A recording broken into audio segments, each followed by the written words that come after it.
myself. Another day, another way. So today, wala akong magawa. Joke lang. Gusto ko lang makita yung mukha ko araw-araw. Naglalakad ako, mula sa amin, hanggang Eastwood. Diba, ang layo nun? May pera naman ako, kaso, ganun, wala. Hindi ko dinadala. Sa bahay lang, bariya-bariya. So, yun. I have many realization. Like, ano kasi, tawag dun, kahapon. Like, kagabi, alam mo yun, may nakausap ako. Galing siyang Italy, na lalaki. And then, mas bata siya sa akin, pero ang matured lang ng face niya. She already 17 years old. And, meron siyang trabaho. Nag-aaral siya, grade 11. Like, unexpected lang kasi, alam mo yun, napagkumpara ko yung sarili ko sa kanya. Lalaki yun na, tapos ako, babae ako. Like, I know may mali ako sa part na yun kasi nagkumpara ko yung sarili ko na dapat hindi. Kasi isipin mo, siya galing Italy, and then ang galing niya mag-Tagalog, ate ko. Inaral niya yung salita ng Pilipino. Like, nakaka-shocks. Marunong siya mag-Tagalog. And then me, nakakahiya. Kasi, alam mo yun, I'm a second year college. But, hindi ako magaling mag-English. Hindi ako magaling. Like, alam mo, iniiyakan ko araw-araw yun. Dahil pag nasa-school ako, iniiyak ako kasi nahigit ako sa mga klase ko na ang gagaling nila, buti pa sila, matatalino, tapos ako, bobo, charis. Hindi ako bobo, tanga lang, tamad lang, gano'n. Alam ko naman, kaya ako gano'n. Kasi tamad akong tao. Aminin ko yun, wala namang bobo na tao, kaya namang aralin. Kaso ako, alam mo yun, yung tipong inaasa ko kasi lahat sa mga nakapaligid sa akin. It's my fault. Kaya ako nararamdaman yung insecurity. Nararamdaman ko kapal. Like, alam mo yun, napapatawa ako, na naiiyak, pero tinulog ko na lang. Kasi naman, umiyak ako, diba? Umiyak ako na nonsense din naman. Like, hindi ko maisip na ganun pala. Pag inaral, like habang naglalakad ako, diba? Ay, kagabi din, and naglalakad ako papunta dito. Kagabi kasi inisip ko, like, nakaka-shocks, diba, namatay ako, like, namatay kasi yung, parang nanghina yung net. So, yun, na neck siya. Sa Omegle ko siya nakalala. Ang pangalan niya, basta yun, nakalimutan ko. Like, nakaka-shocks lang kasi. Tapos ito, na-realize ko na, alam mo yung kailangan ko na talagang mag-aral. Like, di ba dapat araw-araw nag-aaral? Pero, alam mo yun, na-motivate ako na, okay, kailangan ko na siyang aralin for myself. Kasi, ako din naman yung talo eh. Hindi naman sila. Ako naman yung talo. Kasi second year college na ako. Pero nandito pa rin ako sa part na more regrets na nangyayari. Tapos, hindi ako mahilig magbasa. Tapos siya, pinakitaan niya ako ng 2 libro. Like, tapos yun na sinabi ko doon, I have many books then. Oh! Like, true, marami akong books. Bili ako ng bili. Pero mali pala yun, no? Dapat, pag bumili ka, babasahin mo muna yung isa. And then, pag natapos mo babasahin mo ng pangalawa. Ganun dapat. Like, tinatapos dapat yung book. Hindi yung parang bili ka lang ng bili for flex. Like, hindi dapat pala ganun. So, ayun, mahilig siya sa history. And then, mahilig din naman ako sa history. Kasi, alam mo yung tipong na, oh my God, parang natapakan ako. Ganun. Pero hindi naman talaga. Like, feeling ko lang. Like, ang galing niya kasi mag-Tagalog, ate ko. Like, ako, okay, I'm a Filipino. I'm a Filipino citizen. Pero ang lalim ng word niya sa Tagalog. Ako hindi. Hindi ko kasi alam yung salitang iba eh. Tapos, wala lang, nakakatawa lang. Nakakaiyak. Kasi ako naglalakad din ako kanina. Like, nakakaiyak pala, no? Like, Marami naman Pilipino na hindi magaling sa ganung word, pero dadagdag pa ba ako dun? Like, hindi naman sa dinajudge ko yung iba kasi hindi marunong sa word na yun, pero it's a second language. Mostly, ayun yung ginagamit eh. Like sa work. Kasi yung first language ko, parang di siya magagamit in the future pag pupunta akong ibang bansa. Kasi, meron akong dream. Gusto ko sa ibang bansa manirahan, ganun. Pero, alam ko namang di yung mangyari. Kasi nga, kailangan kong magstay kung saan ako galing, sa bansa ko. Kahit ganun kahirap. And, ayun, nakaka-shocks. So, yun. Mostly, sa Pilipino, hindi mahilig magbasa. Katulad ko. Like, dapat pala, no, magbasa ka ng magbasa para mas marami kang matutunan, marami kang malalaman. Kesa dun sa puro ka cellphone ng cellphone, nood ng any platform ng social media. Ayun lang. Nakakaano lang yung paggabi. And, I have crush. Pero Indian siya. And, nahihirapan ako makipag-communicate sa kanya. Kasi, English siya. Like, mahina ako and nahihiya ako. Hindi ako confident sa English ko kasi hindi ko ang bobo ko sa part na yun. Like, hindi naman literal na bobo. Pero, wala lang. Na-hurt lang ako. Yung ganun. Kaya sinishare ko lang to sa sarili ko para soon, makikita ko to, matatawa na lang ako. And ilang beses ko na sinabi to, self-fighting. Kaya natin to.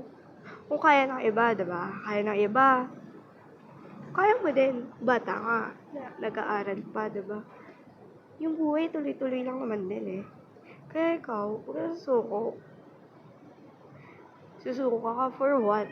Sino talo? Ikaw, diba? In the future, magagamit mo din naman eh. Pag nagbasa ka, naiintindihan mo yung sinasabi nila, magiging confident ka na sa accounts mo. You know, meron kang pangarap na mag-aral sa UST.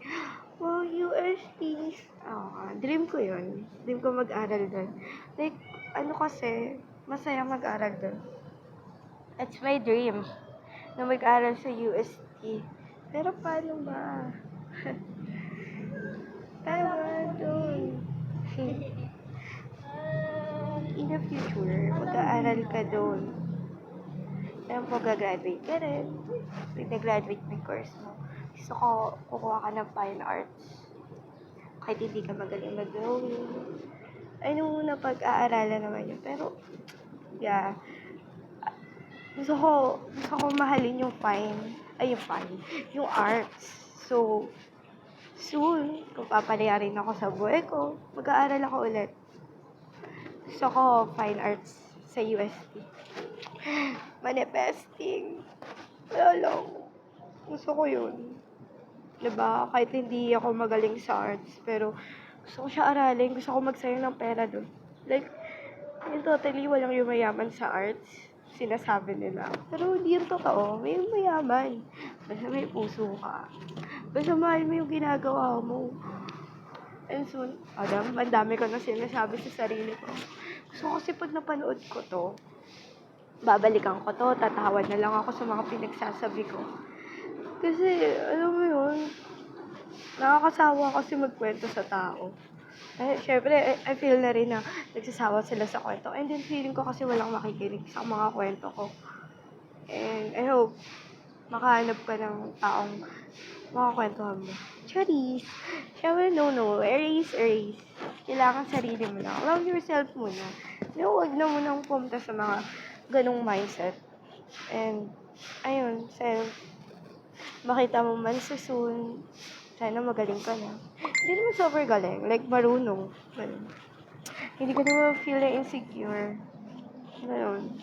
Hindi naman insecure sa mga nakapaligid mo. Like, confident ka na magsalita, mag-speak. Kasi nga marunong ka sa language na yun. And then gusto ko din mapag-aralan yung Japan.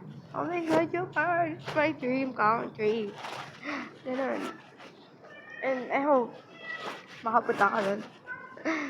And sana marunong akong mag-language. Like, Mandarin ba yun? I'm not sure. Pero yan, sana matutunan mo yan, self. Ayun, sana magbasa ka. Hindi soon, pag napanood mo to ulit, sana nagbabasa ka na. Sana mahilig ka na magbasa, hindi ka natamad magbasa. Kasi ang dami pwedeng basahin. Sobrang dami na magaganda. Basahin mo yung matino. Nagsimula ka sa grammar, sa punctuation, ay naman yung turo sa atin.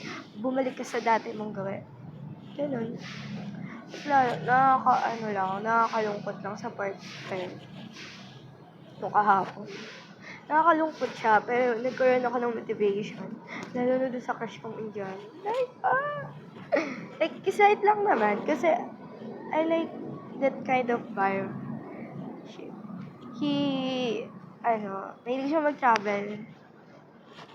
Nakakaingit. Pero, kailangan maging isang motivation yun.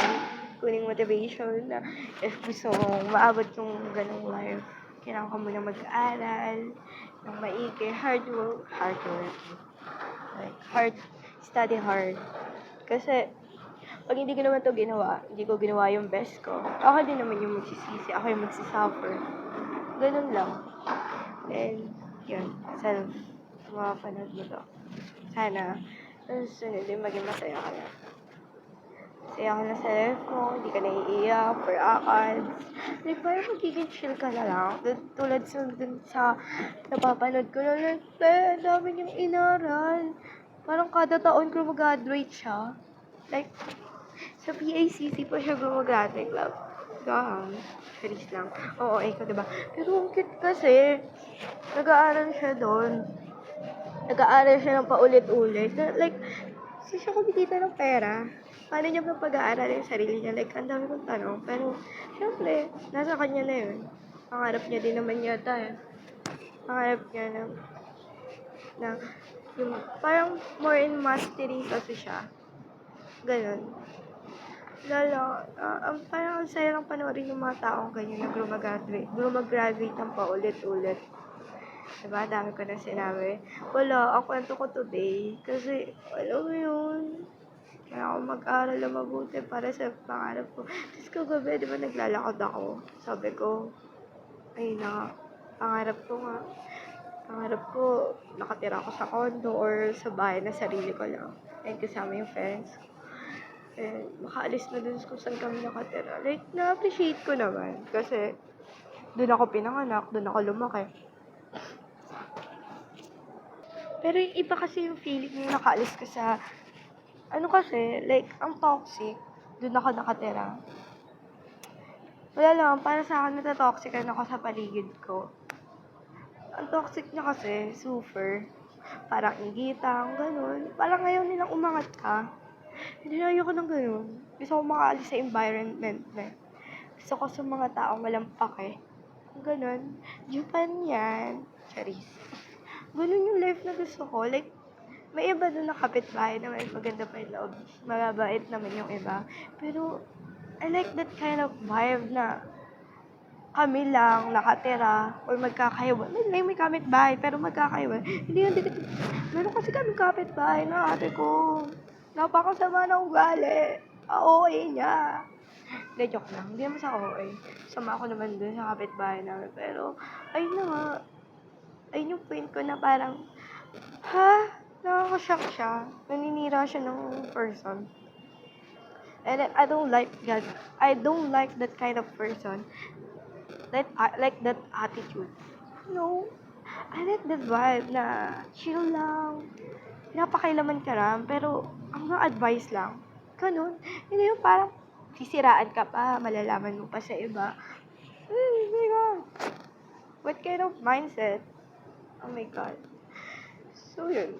Kaya lumaban ka ng patas. Like, walang easy money, Kung may mga pagkakamali ka sa buhay mo, forget that. Daanan mo lang yun. Huwag mo na balikan. Ulit-ulit ka tulad kanina. Like, ang dami kasi mali sa buhay ko. And, ayun, sana mapanood mo man to. Like, kalimutan mo na. Huwag mo na balik-balikan yung mga maling nagawa mo sa buhay mo. You're already 16, 17, 18, or 19. You, like, younger. Like, basta. Ayun, kalimutan mo yung mga maling nagawa mo sa buhay ko. Buhay mo. Gumawa ka ng masaya. Gumawa ka ng, mag-build ka ng yung memory na masasaya. Hindi yung malulungkot, ate ko. Tayo, mayos ka naman. Tayo, may buhay tayo. Ha? Gusto ko in the future, punta ka dito, bibili ka ng mga pagkain na gusto mo, ganun. Magpa-party ka, charis, party ko na. And then like, gusto ko madala mo yung family mo dito. Like sarili mong gastos. Ganun yung dream ko. Diba? Nagigets ko yung ate ko. Kasi dati, may trabaho siya. And then, ginastos niya lang sa amin. Sa mama ko, kain kami sa labas, kung saan sa... Siya lang yung nagdala sa amin sa mga ganong restaurant. Like, sasarap. Like, nung birthday niya, hindi ko malilimutan yung birthday niya. Kasi sarap talaga ng mga kinain namin. Like, oh my God, umabot yung bill namin ng 3,000. And, nakaka-shock. This is the first time. Ayun yung first time ko nakakain sa mamahalin na restaurant. Like, sa iba, mababa lang yun. Pero, sa akin, it's not. It's a memory. You know? Lalo na. Tapos, wala. Eh, nagigets ko yung ate ko na kaya pala siya ganun dati, napangat ugali niya. Kasi, binild siya ng mga kamag-anak ng tatay ko. Wow. Like, ang pangit po kasi ng, like, self. Sana huwag kang magtanim ng sama ng loob, ng sama ng galit. Sana tanggalin mo yun. Ngayon kasi, self, galit pa rin ako. Hindi pa rin natatanggal yung galit ko sa kanila. Pero, ayun, sana soon, tanggalin mo na yung galit, tapos hayaan mo na lang sila sa, parang wag mo na silang pakialaman. Ganon. Kasi, wala naman silang pakialam sa'yo in that person. And, hayo, makakain ka sa masarap na pagkain, mayaman ka na, mag-ipon ka ng pera para sa sarili mo. Ano lang. And yun, sana soon, hindi ka na magbasa. Okay lang kahit sa labas ka magbasa. Kasi naiintindihan mo yung pinabasa mo, ba? Hindi yung basa ka lang ng basa. Girl, hindi ganun dapat. Magbasa ka ng maayos. Ganun ang magbasa, iintindihin. And then, isusulat mo ano na-realize mo. Ganun. Para hindi ka na mahigit sa iba. Na magaling. And how, yun, laban lang. Yung buhay natin, laban lang. Wala namang easy. Nabuhay lang madali. Okay? Kaya sa, don't be scared. Mag-aral ka. Hindi ka bobo. Mad ka lang. Tanga ka lang. Ganun. Ako bobo. Walang bobo sa mundo. Okay? Walang bobo. Hindi ka bobo. Tamad ka lang. Kaya dapat tanggalin mo yung laziness mo sa sarili mo. Okay? Kaya self-love. Forget that the mistake na nagawa mo sa buhay mo. Kalimutan mo na, ha? Diba? Tinatagalog ko yung English ko. Mongolian din ako. Okay lang yun. Yan. Kung insecure ka, kailangan mo labanan yung insecurities mo. Kung may stuck doon. Okay. Hi, Ting.